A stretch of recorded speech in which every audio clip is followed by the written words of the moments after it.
예, 오늘 말씀의 제목은 성화가 시작되는 마음의 자리와 성화의 삶입니다. 오늘은 지난주에 이어 하나님께 은혜를 입어 구원받은 사람들이 살아야 할 그 삶인 성화의 삶에 대해서 함께 나누려 합니다. 성화란 구원받은 신자가 구원받은 그 순간부터 천국에서 완성될 때까지 하나님의 주도하심과 성령의 도우심으로 이루어지는 계속되는 삶의 변화다라고 말씀드렸습니다. 성화의 삶에서 아주 중요한 것은 성화가 우리의 삶에 점진적으로 차츰 이루어져 간다는 것입니다. 그 꾸준한 점진성은 하나님의 신실하심으로 우리에게 향하신 하나님의 사랑과 그 신실하심으로 이끌어지지만 그 점진성에 동참하기 위해서는 하나님을 대하는 우리의 마음의 자세도 아주 중요하겠죠. 하나님 우리를 이끌어 가시겠지만 속 끌려가듯이 가는 것이 아니라 거기에 동참해서 가는 게 아름다운 모습이죠. 그렇죠? 거기에 우리 마음의 자세가 아주 중요하다는 거예요. 오늘 말씀은 바로 이 성화가 시작되는 그 마음의 자리와 성화의 삶이 무엇인지에 대해서 우리에게 다루어 줍니다. 우리가 그래서 오늘 말씀은 좀 잘 귀 기울여서 들었으면 좋겠습니다. 베드로는 예수님께 형제가 내게 죄를 범하면 몇 번이나 용서하여 주면 좋겠습니까? 7번까지 하면 되겠습니까? 라고 질문했습니다. 그러자 예수님은 7번뿐 아니라 7번을 70번까지라도 하라 라고 말씀해 주셨습니다. 베드로가 제시한 7번이라는 숫자는 그 당시 3번까지 용서하라는 랍비들의 가르침을 2배 이상 뛰어넘는 숫자였습니다. 베드로가 이 질문을 예수님께 한 이유는 예수님께 자신의 능력을 인정받고 싶기 때문이었고 예수님 제가 이 정도는 됩니다 라는 걸 예수님과 제자들 앞에서 과시하고 싶어서였습니다. 그리고 여기에는 예수님의 눈에 들어 수제자가 되고 싶은 야욕도 깔려 있었습니다. 여러모로 자신의 이익을 위해서 이렇게 예수님께 질문했던 것이죠. 그런데 예수님은 베드로에게 7번뿐 아니라 7번을 70번까지도 해 라는 말로 그 능력, 자기 자랑의 그 능력을 일축해 버리십니다. 여러분 7번의 용서는 인간의 노력으로 해낼 수 있는 숫자입니다. 여러분 우리가 적어도 7번 정도는 할 수 있잖아요. 우리가 그런 아량은 있잖아요. 그런데 7번씩 70번이라는 상징적이죠? 무제한의 용서는 우리에게 불가능합니다. 그런데 예수님은 예화를 들어 그 불가능함을 가능하게 하는 방법에 대해서 오늘 제자들에게 말씀해 주시는 겁니다. 그것이 바로 10,000달란트 빚진 자의 이야기입니다. 예수님은 천국은 그 종들과 결산하려 하던 어떤 임금과 같다는 말씀으로 이 이야기를 시작하십니다. 이 말을 등식화하면 천국 이퀄 종들과 결산하려 하는 임금이 됩니다. 이해가 되시죠? 천국과 임금이 같은 거예요. 예수님은 천국을 종들과 결산하려는 임금으로 인격화시키세요. 인격화.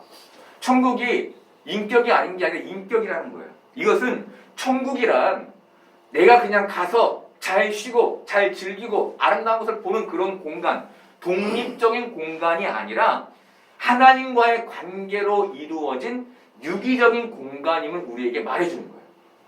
나 잘 믿어서 천국 갈 거야. 그게 끝이 아니라 계속해서 이 땅에서 살아왔던 것처럼 하나님과 기도하며 하나님과 조우하며 살았던 것처럼 그 안에서 더 친밀하게 하나님과 만나는 곳, 그곳이 천국인 것이죠. 여러분 천국은 하나님과의 관계없이 나만의 노력, 나만의 의, 나만의 힘으로 도달할 수 있는 곳이 아닌 거예요. 그렇다면 그 관계가 뭘까요? 하나님과 나의 관계. 오늘 말씀을 빌리면 주인과 탕감받은 종의 관계인 겁니다. 임금의 종들이 10,000달란트 빚진 자 하나를 임금 앞에 데리고 왔습니다. 이 당시 한 데나리온은 노동자 하루 품삯이었습니다. 그리고 한 달란트는 6천 데나리온과 같은 값의 금액이었습니다. 한 달란트가 6천 데나리온. 계산하기 쉽게 하루 품삯을 10만 원으로 정한다면 한 달란트는 현재 6억에 상당하는 돈입니다. 여기에 10,000달란트를 빚졌죠? 그렇죠? 만을 곱하면 그 액수는 6조가 됩니다. 6조. 그러니까 이 10,000달란트 빚진 자가 임금, 주인에게 6조 이상의 돈을 빚진 것이죠. 한 사람이 도저히 갚을 수 없는 금액의 빚을 진 거예요. 주인은 갚을 수 없는 빚을 진 그 자에게 그 몸과 그 아내와 그 자식들과 그 모든 소유를 팔아 다 갚도록 하라 라는 무자비한 명령을 내립니다. 이때 빚진 자는 주인 앞에서 이렇게 행동하고 말하죠. 26절 보겠습니다. 그 종이 엎드려 절하며 이르되 내게 참으소서 다 갚으리이다 하거늘. 주인 앞에서 엎드려 절했다는 것은 그가 주인의 절대적 권위를 인정하며 자신의 신분을 최대한 낮췄다는 거예요. 머리를 조아렸다는 것이죠. 말씀에서 이 행동은 주인 앞에서 단회적인 행동이 아닌 한 번 조아리고 참아주세요 이렇게 얘기한 게 아니라 계속해서 머리를 조아리며 주님께 애걸하고 있는 것을 문법하고 있습니다. 빚진 자가 계속해서 주인의 발 앞에 엎드려 머리를 조아리며 주인 참아주셔서 내가 갚으리다 라고 말했다는 거예요. 종이 주인에게 했던 말이 뭡니까? 참으소서 다 갚으리다. 여러분 평생 갚아도 갚을 수 없는 돈입니다. 종이 주인에게 지금 머리를 조아리며 허풍을 떨고 있는 걸까요? 아니겠죠. 종은 그 돈을 어떻게 해서든 갚겠다는 간절한 의지를 주인에게 보이고 있는 거예요. 여러분 이것이 우리에게 보여주는 게 뭘까요? 이 간절함. 이것이 우리를 구원하신 하나님께 우리가 보여야 할 간절한 의지인 거예요. 이게. 하나님의 은혜로 구원받은 우리는 주님을 경외하는 마음으로 주님 앞에 서서 나를 구원하신 주님의 큰 은혜를 갚겠다는 그 간절한 의지를 가져야 하는 겁니다. 이 땅을 살아가야 될 우리가 하나님께 가져야 될 마음이에요. 여러분은 하나님을 사랑하십니까? 아니면 하나님을 이용하십니까? 제가 묵상을 하는데 제가 하나님을 사랑하고 있는지 하나님을 이용하고 있는 게 너무 불분명한 거예요. 예배를 드리고 찬양을 하며 기도를 드리는데 이 마음이 하나님을 향해 사랑하고 있는지 아니면 이용하기 위해서 나의 시간을 들여 예배하고 있는지가 불분명한 거예요. 여러분 이용하는 사람들도 간절함이 있습니다. 사랑하는 사람도 간절함이 있죠. 우리는 이것을 잘 분별할 줄 알아야 되는 거예요. 이 분별이 어떻게 이루어집니까, 여러분? 우리 안에 빚진 자의 마음, 내 힘으로 할 수 없어서 주님이 나를 구원하셨구나라는 마음, 그 마음에서 시작되는 것이죠. 여러분 주인은 종이 6조의 돈을 갚을 수 없을 것을 알았을 겁니다. 그런데도 주인은 그 종을 몰아세웠습니다. 그랬죠? 6조를 어떻게 갚아요? 몰아세워요. 왜 그랬을까요? 그냥 옥에 가둬 하면 될 것을 왜 몰아세웠을까요? 이 당시에는 돈보다 덕을 훨씬 더 중요하게 여겼습니다. 주인이 자신의 덕을 세상에 알리려면 10,000달란트 빚진 자에게 덕을 베풀어야 했는데 그러기 위해서 10,000달란트 빚진 자의 애원이 있어야 했던 거예요. 그냥 해줄 수는 없는 거잖아요. 그의 애원이 있어야만 내가 거기에 덕을 베풀 수 있는 거예요. 즉 그가 자신의 힘으로 그 돈을 갚을 수 없음을 스스로 인정해야만 주인이 그에게 덕을 베풀 수 있게 됐던 겁니다. 다른 방향에서 보면 그 문제의 해결책이 자기에게 있는 게 아닌 주인에게 있음을 깨닫도록 그 문제 해결이 주인의 자비밖에 없음을 깨닫도록 그 주인이 이 종을 몰아 세웠던 것이죠. 여러분 무엇이 전제됩니까? 여기에 무엇이 전제되죠? 내가 그 빚을 해결할 수 없다는 무능력이 전제되는 거예요. 여러분 세상은 어떻습니까? 능력을 가져야 한다고 얘기하잖아요. 그죠? 능력이 있어야 된다고 얘기하잖아요. 그걸로만 세상을 살아갈 수 있다고 얘기하잖아요. 근데 우리가 하나님 앞에 섰을 때는 우리에게 무엇이 필요하냐? 내가 나의 구원에 있어서 무능력하다라는 그 자기 인정이 필요한 거예요. 주인 앞에서 자신의 능력을 체념할 때, 그렇게 무능력을 스스로 인정하게 될 때, 그때 비로소 그 문제의 해결을 주인에게 온전히 맡기게 되는 거예요. 주님밖에는 저를 구원할 수 없어요. 주님밖에는 이 빚을 탕감할 수 없어요. 그게 되는 거예요. 내가 능력이 있는데 그까짓 거 내가 갚겠습니다. 이러면 여러분 주인의 탕감을 받을 수 없는 것이죠. 여러분 우리의 구원은 우리의 능력으로 이룬 게 아니죠. 그렇죠? 우리의 구원은 전적으로 하나님이 이루신 겁니다. 그래서 우리는 우리 구원에 대해 무능력한 자들이에요, 여러분. 우리는 이만큼도 우리의 구원에 힘을 보탤 수가 없고 보탠 적이 없어요. 이것은 우리가 구원에 있어서 하나님께 빚진 자들임을 의미해요. 우리가. 여러분 우리는 우리의 구원에 대해 하나님께 갚을 능력도 없는 사람들입니다. 그래서 하나님께서 이 땅에 예수님을 보내셔서 그 빚을 대신 지게 하신 것이죠. 말씀에 적용하면 하나님께서 예수님을 통해 우리의 죄를 탕감하신 겁니다. 탕감. 27절 보겠습니다. 그 종의 주인이 불쌍히 여겨 놓아 보내며 그 빚을 탕감하여 주었더니. 주인은 종을 불쌍히 여겨 그를 놓아 보내며 그 빚을 탕감해 주었습니다. 이제 그는 빚에서 자유하게 됐습니다. 그런데 그가 탕감받은 후 집에 가다가 자신에게 100데나리온 빚진 자를 만나며 이야기는 반전이 됩니다. 28절부터 30절까지를 보겠습니다. 그 종이 나가서 자기에게 100데나리온 빚진 동료 한 사람을 만나 붙들어 목을 잡고 이르되 빚을 갚으라 하며 그 동료가 엎드려 간구하여 이르되 나에게 참아 주소서 갚으리이다 하되 허락하지 아니하고 이에 가서 그가 빚을 갚도록 옥에 가두거든. 여러분 장소는 다르지만 10,000달란트 빚진 자가 임금 앞에 섰던 것과 똑같은 패턴의 상황입니다. 그런데 10,000달란트 탕감받은 자는 100데나리온 빚진 자가 자기 앞에 엎드려 간구하며 참아주면 내가 갚을 것입니다 라고 말함에도 불구하고 그 빚을 탕감해 주지 않았죠. 거기에 대해 그는 100데나리온 빚진 자를 옥에 가두기까지 했습니다.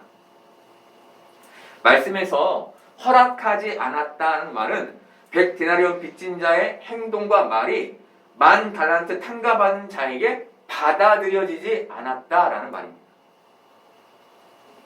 그가 100데나리온 빚진 자에게 일말의 자비도 갖지 않았다는 거예요. 일말의 자비. 여러분 100데나리온은 현재 1,000,000원 정도 되는 금액입니다. 1,000,000원. 이 돈은 100데나리온 빚진 자가 열심히만 일하면 갚을 수 있는 돈입니다. 기회를 줄 수 있는 액수입니다. 그런데 10,000달란트 탕감받은 자는 그에게 그 기회를 주지 않은 겁니다. 10,000달란트 탕감받은 자의 이 악함은 곧 임금의 귀에 들려지게 됐습니다. 그 소식을 들은 주인은 10,000달란트 빚진 자를 다시 부릅니다. 32절, 33절 보겠습니다. 이에 주인이 그를 불러다가 말하되 악한 종아 내가 빌기에 내가 내 빚을 전부 탕감하여 주었거늘 내가 너를 불쌍히 여긴 것 같이 너도 내 동료를 불쌍히 여김이 마땅하지 아니하냐 하고. 여러분 10,000달란트 빚진 자에게 주인이 요구하는 게 뭔가요? 그를 불러다가 무슨 얘기를 하나요? 내가 너를 불쌍히 여김 같이 너도 그를 불쌍히 여겼어야 한다는 것이죠. 내가 너를 불쌍히 여긴 같이 너는 왜 그 사람을 불쌍히 여기지 않았냐는 거예요. 여러분 우리가 여기서 주목해야 할 게 뭘까요? 주인이 10,000달란트 빚진 자의 빚을 탕감해 주며 그것으로 끝난 게 아니라 주인이 그에게 자신과 똑같은 자비, 그 행동을 요구하고 있다는 겁니다. 만달란트 내가 해결했으니까 넌 끝.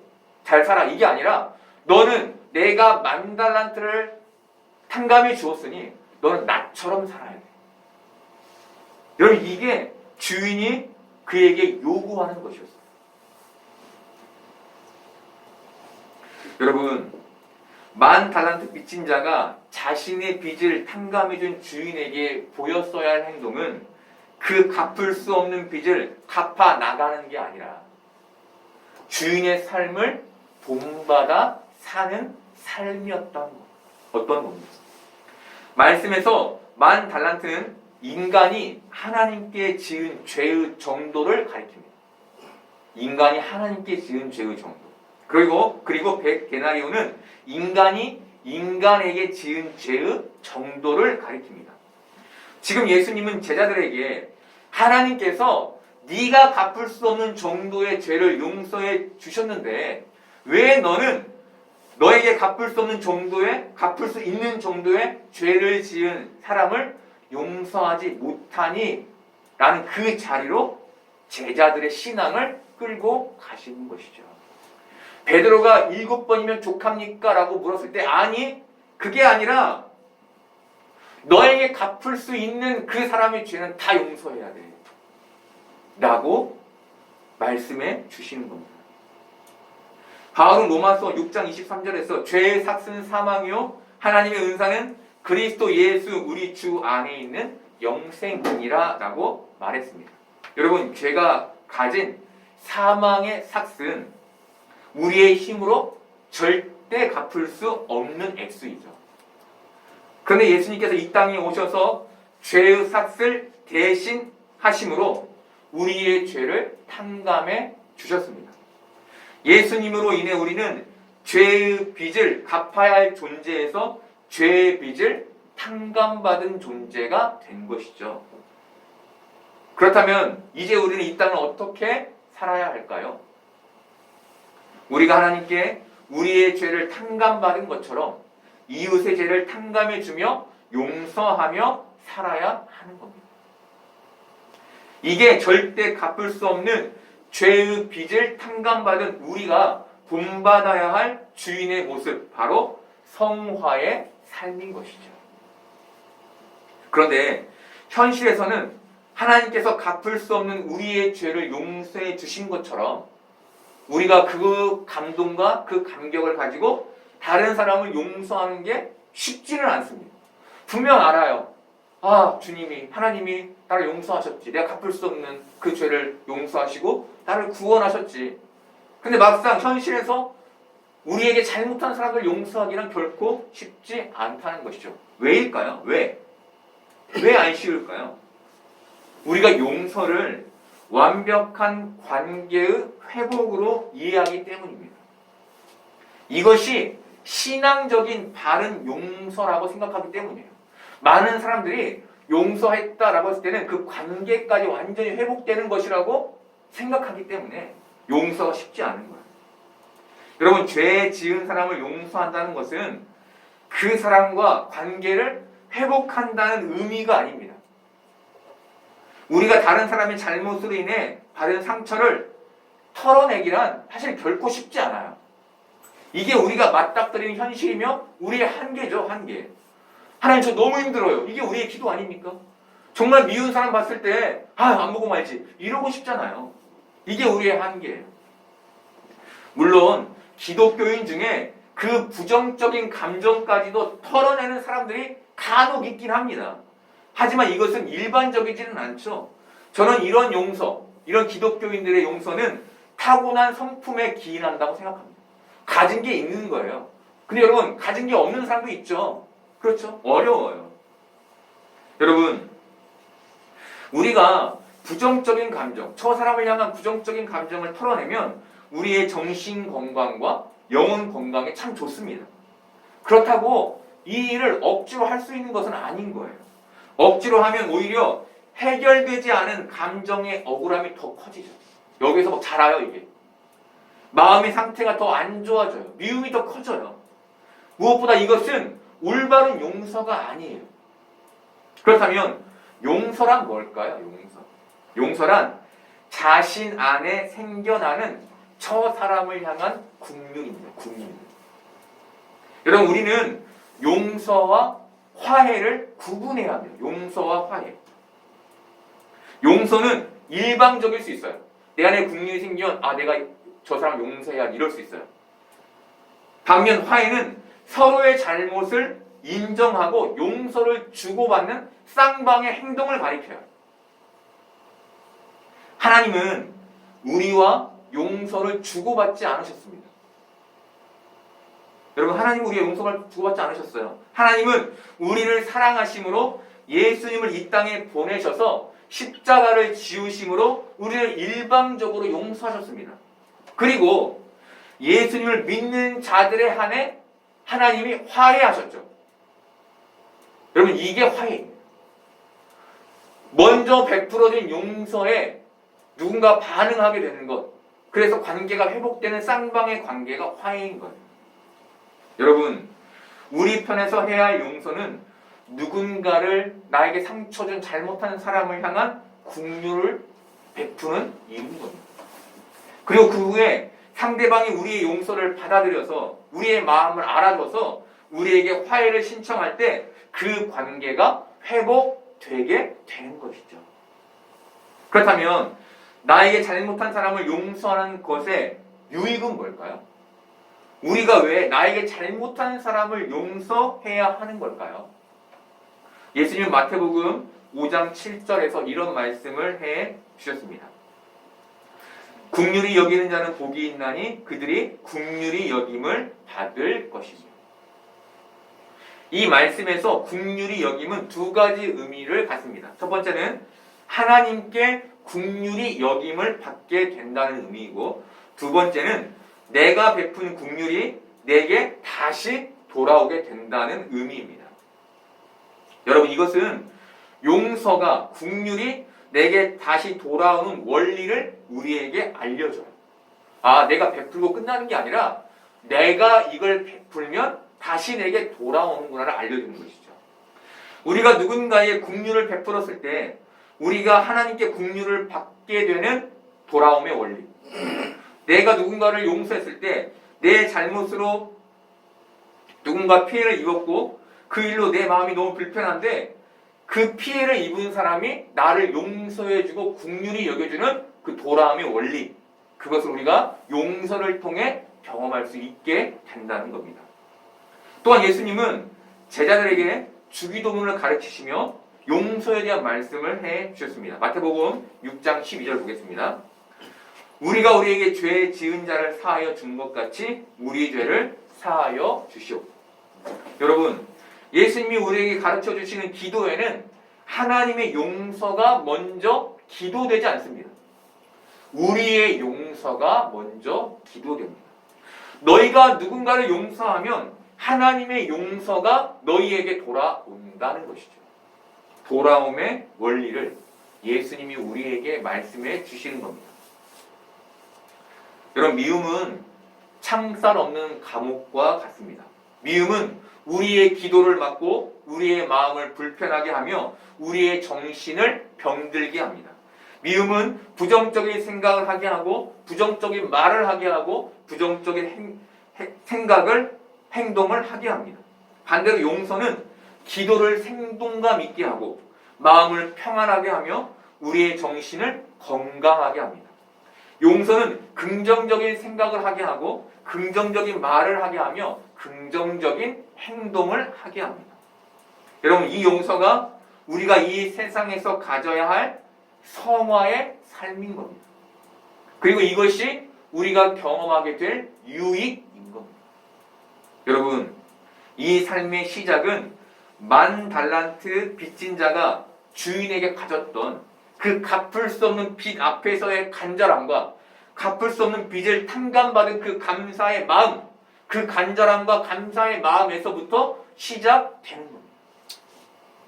이 마음으로 우리는 주인이신 하나님께 용서의 삶, 성화의 삶을 보일 수 있는 겁니다. 반대로 생각하면 우리의 마음에 그 간절함과 그 감사가 없을 때 우리는 성화의 삶을 살 이유조차 느끼지 못하며 살게 되는 겁니다. 여러분, 요즘 교회가 많이 욕을 얻어먹습니다. 돈 문제, 또한 뭐 이기적인 욕심의 문제, 여러 가지 문제들. 왜 그렇습니까, 여러분? 그들의 삶의 성화가 없기 때문이죠. 그럼 왜 성화가 없을까요, 여러분? 그들의 마음에 구원을 향한 간절함과 구원받음의 감사를 잃었기 때문이죠.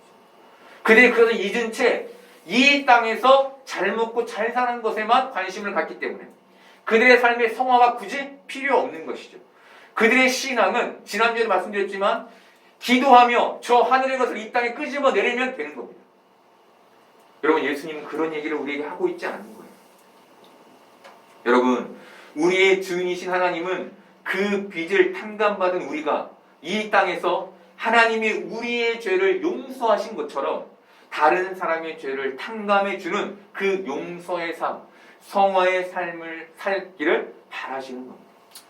그러니 여러분, 다시 그 마음을 회복하여 구원의 간절함과 구원받음의 감사를 회복하여 성화의 삶을 살아가는 여러분 되기를 바랍니다. 그런데 오늘 말씀 여기에서 끝나지 않죠. 오늘 말씀의 34절은 우리에게 대단히 무서운 얘기를 전해줍니다. 주인이 노하여 그 빚을 다 갚도록 그를 옥졸들에게 넘깁니다. 주인은 10,000달란트 탕감받은 자의 행동에 노하여 100데나리온 빚진 자를 용서하지 않은 그 사람에게 그 빚을 다 갚도록 그를 옥졸에게 넘겨버립니다. 주인은 자신처럼 다른 사람의 빚을 탕감해 주지 않은 자에게 노해요. 이것은 우리가 하나님께 용서받은 것처럼 다른 사람을 용서하지 않을 때 하나님도 그 주인의 모습과 똑같이 우리를 용서하지 않을 것임을 우리에게 말해줍니다. 그 주인의 노함은 탕감된 빚을 다시 갚으라는 명령으로 떨어지죠. 그렇죠? 너 하고 그냥 이렇게 옥에 가두는 것이 아니라 그 탕감된 빚을 다 갚아라 라는 것으로 명령으로 떨어집니다. 앞서 본 것처럼 그 빚은 절대로 갚을 수 없는 금액이죠. 다르게 말하면 영원히 갚을 수 없는 빚입니다. 그런데 그 빚이 100데나리온의 빚을 탕감해 주지 않을 때 다시 그에게로 돌아가게 되는 것이죠.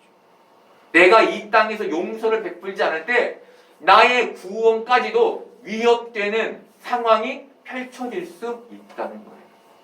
이건 무서운 말씀이죠.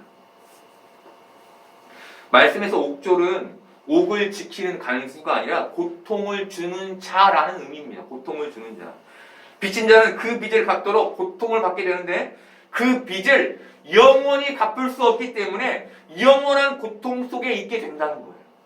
여러분, 영원히 갚을 수 없는 빚으로 영원히 고통받는 곳이 어디입니까? 지옥이죠, 지옥. 여러분, 우리가 우리의 죄, 우리의 힘으로 어찌할 수 없는 그 죄를 용서받은 것처럼 다른 사람을 용서하지 않을 때 우리에게 영원히 갚을 수 없는 죄의 삭시 다시 넘어오게 되며 그것으로 우리는 다시 그 빚의 무게와 번민과 불안과 고통 속으로 다시 들어가게 되는 거예요. 우리가 기껏 예수를 믿어 은혜를 입어 그 고통과 불안과 번민과 그 빚의 무게 속에서 나왔는데 우리가 용서하지 않으므로 다시 그곳으로 돌아가게 되는 어리석음, 돼지가 씻겨놨더니 다시 그 시궁창으로 뛰어드는 것과 같은 그 모습으로 살아가서는 안 되는 것이죠. 35절은 이웃의 죄를 용서하지 않는 너희에게 하나님이 이렇게 하실 것이라는 경고의 메시지를 담고 있습니다. 35절 보겠습니다. 너희가 각각 마음으로부터 형제를 용서하지 아니하면 나의 하늘 아버지께서도 너희에게 이와 같이 하시리라. 여러분, 이 말씀을 무겁게 들으셔야 합니다. 아, 이렇게 말씀이 있구나. 아, 이게 아니라 여러분 마음으로 들으셔야 돼요. 마음으로. 여러분, 그 사람과 관계를 회복하라는 얘기가 아닙니다. 마음으로 용서하시라는 얘기, 긍휼을 가지시라는 얘기입니다. 그때야 우리가 하나님으로부터 다시금 죄의 삭을 넘겨받지, 되돌려받지 않을 수 있는 것이죠. 여러분, 우리는 구원의 은혜와 천국 시민이 되는 중간 과정인 성화의 과정을 살고 있습니다. 구원의 은혜는 빚의 탕감을 의미합니다. 그리고 성화는 빚을 탕감받은 우리가 살아야 할 이 땅에서의 모습을 의미합니다. 그리고 오늘 말씀은 구원받았다면 반드시 성화의 삶을 살아내야 한다고 강조합니다. 해도 되고 안 해도 되고 아니라 하지 않으면 큰일 나. 하지 않으면 그 죄의 삭슬 너희가 져야 해. 라는 것으로 우리를 끌고 가는 것이죠. 여러분, 하나님께서 환경과 상황을 통해 여러분을 성화시켜 가실 겁니다. 여러분을 점진적으로 변화시켜 가실 겁니다. 믿음의 사람 되게 하실 겁니다. 그렇게 하나님께서 여러분에게 일하실 때 그것을 거부하지 않고, 여러분 중요하죠? 거부하지 않으려면, 그 이끄심에 따르려면 우리의 마음에 그 탕감받기 전에 간절한 마음과 탕감받은 후에 감사의 마음이 있어야 합니다. 여러분, 우리가 얼마나 이 세상에서 죄의 유혹과 미움의 유혹에 놓여 있습니까? 그것에서 우리가 건져지려면 우리 안에 하나님을 향한 간절한 것, 감사의 마음이 필요한 것이죠. 그리고 우리가 그 마음으로 다른 사람의 빚을 탕감해 줄 때 주인은 우리에게 잘하였도다 착하고 충성된 종아라며 우리를 인정해 줄 겁니다. 그래, 내가 너한테 10달란트, 너에게 5달란트를 주었으니 그것으로 네가 참 잘하였다 라는 말을 우리에게 하실 것입니다. 우리 33절을 같이 읽어볼까요? 33절 이렇게 시작. 내가 너를 불쌍히 여긴 것 같이 너도 내 동료를 불쌍히 여김이 마땅하지 아니하냐. 아멘. 여러분, 이 말씀이 우리에게 주어진 성화의 말씀입니다. 우리가 하나님의 국률하심으로 용서를 받은 것처럼 우리 역시 이웃을 국률이 여김으로 하나님의 용서와 이웃의 용서를 경험할 수 있기를 바랍니다. 그래서 우리가 이 땅에서 참으로 복된 그리스도인으로, 풍성한 그리스도인으로 살아가기를 소망합니다.